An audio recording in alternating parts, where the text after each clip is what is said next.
आज मुंबई के इतिहास के बारे में मुझे एक और किताब मिली, मगर उसे मैं पढ़ नहीं सकता हूँ क्योंकि वो गुजराती में है। मगर इस किताब के कवर पर मुझे मुंबई शहर के वो सारे नाम मिले जो वक्त के साथ में बदलते रहे, जिसे इस वक्त मैं आपके लिए स्क्रीन पर दिखा रहा हूँ। मुंबई में अगर बोरीवली नाम का सबब है, तो मुंबई के बाहर ठाणा में भी एक और बोरीवली है। अगर मुंबई में दहीसर है, तो पालघर में भी एक छोटा गांव है जिसका नाम है दहीसर। अगर यहाँ पर गोरेगांव है, तो रायगढ़ डिस्ट्रिक्ट में भी एक गोरेगांव है। और मुंबई के बाहर अगर मीरा रोड है, तो भारत के बाहर भी एक मीरा रोड है, और वो भी कनाडा में।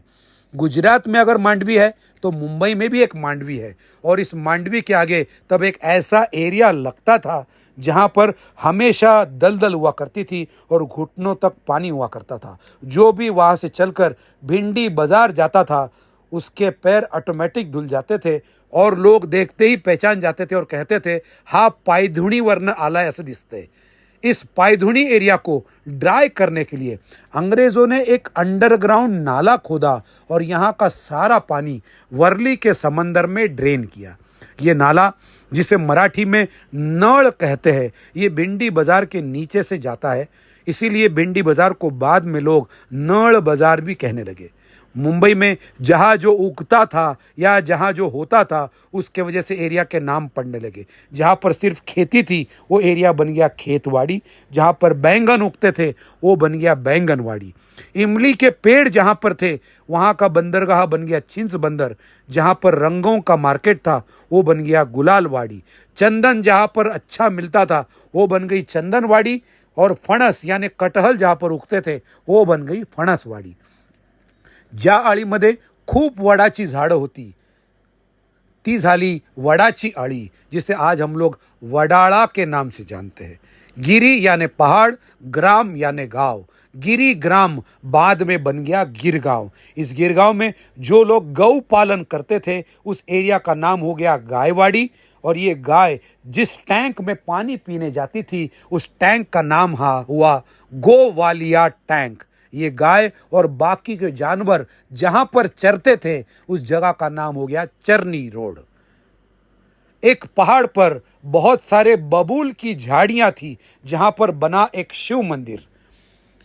इस शिव मंदिर का नाम रखा गया बाबुलनाथ, जिसे 13th सेंचुरी में बनाया राजा बिंबदेव ने। इस राजा ने मुंबई में अपनी राजधानी बनाई महिकावती में, जिसे आज हम लोग माहिम के नाम से जानते हैं। माहिम में आज एक फोर्ट भी है।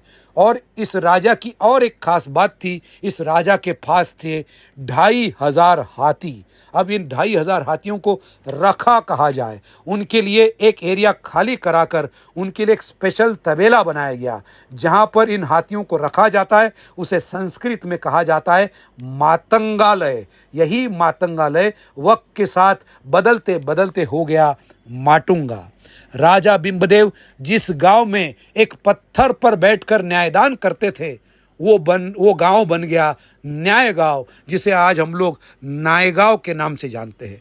ऐसा कहा जाता है कि यहाँ पर बिंबाची वाड़ी या भीमाची वाड़ी नाम की एरिया भी था, जहाँ पर हर साल राजा बिंबदेव की जत्रा भी होती थी, मगर इसका कोई ट्रेस आज तक नहीं मिला। बाय द वे, विरार जाते वक्त एक रेलवे स्टेशन का नाम भी आपको दिखेगा, नायगांव।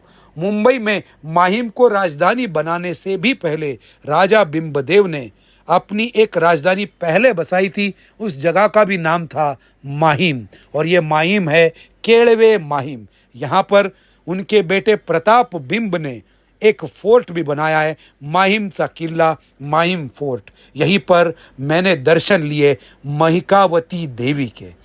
अगर आप भी ऐसे किसी जगह के बारे में जानते हैं जिसका नाम मुंबई के किसी एरिया से मेल खाता है, तो कमेंट में ज़रूर लिखना।